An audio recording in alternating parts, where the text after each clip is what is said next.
Hello, আসসালামু আলাইকুম guys, কেমন আছেন সবাই? আশা করি অনেক ভালো আছেন। তো আমি আজকে আপনাদের সাথে আমার একটি নিউ ব্লগ ভিডিও শেয়ার করবো। আসলে মাছ মাংস কিছুই খাইতে ইচ্ছা করতেছে না, তাই ভাবতেছি আজকে মসুরের ডাল, আলু ভর্তা আর ডিম ভাজি করব। তো আমি ফার্স্টে মসুরের ডাল আর ডিম ভাজাটা করে নিয়েছি। তো এখানে আমি ভাবতেছি যে আপনাদের সাথে আলু ভর্তাটাই আলু আলু ভর্তার রেসিপিটা আমি শেয়ার করব। তো দেখেন, এখানে আমি ফার্স্টে পেঁয়াজ কুচি, আলু, ধনিয়া কুচি, মরিচ, লবণ নিয়ে নিয়েছি। তো আমি এখানে মরিচগুলো ফার্স্টে ভেঙে গুঁড়ো করে নেব। গুঁড়ো করে পেঁয়াজ, ধনিয়া পাতা, লবণ দিয়ে ভালোভাবে এগুলো মেখে নেব।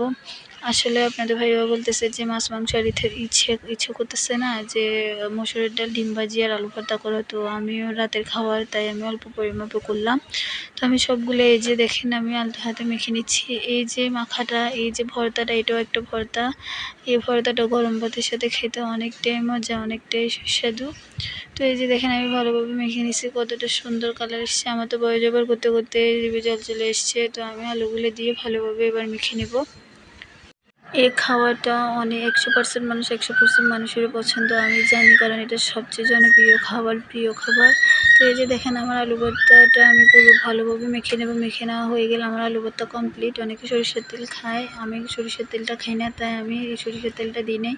তো আমার ভিডিওটি যদি ভালো লেগে থাকে, আমার চ্যানেলটি সাবস্ক্রাইব করে অবশ্যই লাইক, কমেন্ট, শেয়ার করে আমার চ্যানেলের পাশে থাকবেন। আসসালামু আলাইকুম সবাইকে।